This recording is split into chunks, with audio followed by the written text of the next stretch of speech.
Welcome to AB tutorial. ఈరోజు మనకి news పేపర్లో గ్రామ వార్డు సచివాలయాలకు సంబంధించి ఈ యొక్క చిరుద్యోగులపై చావు దెబ్బ అంటూ ఒక హెడ్లైన్తో ఒక ఆర్టికల్ రావడం జరిగింది. పర్మనెంట్ కాకముందే సంక్షేమానికి చెక్, సచివాలయ ఉద్యోగుల కుటుంబాలకు షాక్, బియ్యం కార్డు రద్దు చేయాలంటూ ఇప్పటికే ఆదేశాలు, పథకాల రద్దుపై పెరుగుతున్న ఆందోళన. ఇక కాంట్రాక్ట్ అవుట్సోర్సింగ్ ఉద్యోగులకు ఎసురు అంటూ ఇక్కడ రావడం జరిగింది. కేవలం తాత్కాలికం అయితేనే ప్రభుత్వ ఉద్యోగం వచ్చిందని సంబరపడాలో లేక ఇస్తున్న 15,000 జీతంలో కుటుంబాన్ని నడపడానికి కష్టాలు పడుతుంటే ప్రభుత్వ ఉద్యోగం చేస్తున్న వారు ప్రభుత్వ సంక్షేమ పథకాలు కట్ చేస్తున్నందుకు దిగాలు పడాలో అర్థం కాని ఈ యొక్క సిచ్యువేషన్ అనేది గ్రామ వార్డు సచివాలయ ఉద్యోగుల కుటుంబాల అంతర్మథనంలో పడిందని ఇక్కడ రావడం జరిగింది. ఇక 2 ఏళ్ల సర్వీస్ పూర్తి చేసుకుంటున్న ఈ సిబ్బందిని పర్మనెంట్ చేసేందుకు వారి చేత ఈ యొక్క టెస్ట్లని పెట్టడం జరిగిందని ఇక్కడ రావడం జరిగింది. ఇక గ్రామ వార్డు సచివాలయంలో పనిచేస్తున్నటువంటి ఉద్యోగులు ఎవరైనా తెల్ల రేషన్ కార్డు సభ్యులై ఉంటే వెంటనే ఆ కార్డులను ప్రభుత్వానికి సరెండర్ చేయాలని రాష్ట్ర పౌర సరఫరాల కమిషనర్ అయినటువంటి కోన శశిధర్ ఇటీవల అన్ని జిల్లాలకు సంబంధించి కలెక్టర్లకు లేఖలు రాశారనమాట. తెల్ల కార్డులు కలిగి ఉన్న వారిని ఉద్యోగాల నుంచి తొలగిస్తామని, చట్టపరంగా చర్యలు తీసుకుంటామని హెచ్చరించారు. ఇక చిత్తూరు జిల్లాలోనే 11,000కు పైగా అలాంటి కార్డులు ఉన్నాయని ఆ జిల్లా కలెక్టర్ రాసిన లేఖలో పేర్కొన్నారు.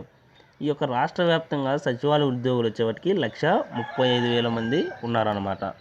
ఇక ఇక్కడ రావడం జరిగింది. ఇక బిడ్డ ఉద్యోగంతోనూ సంక్షేమానికి దూరం అంటూ ఇక్కడ రావడం జరిగింది. కేవలం 15 రూపాయలతోనే 15,000 రూపాయలు అనమాట వీరికి మంత్లీ శాలరీ. ప్రజెంటు రెగ్యులర్ అయిన తర్వాత పే స్కేల్ అనేది మారిపోయింది, గవర్నమెంట్ ఎంప్లాయీస్కి వచ్చే విధంగానే వస్తుంది.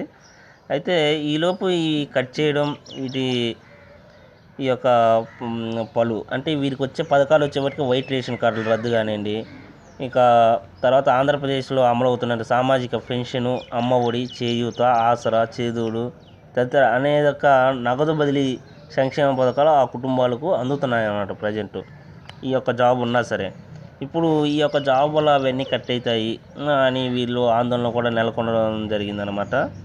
అలాగే కాంట్రాక్ట్ అవుట్సోర్సింగ్ ఉద్యోగులు వీరు కూడా సంక్షేమ పథకాలు అనర్హులుగా పేర్కొంటూ ప్రభుత్వం గతంలో తీసుకుందంట నిర్ణయం.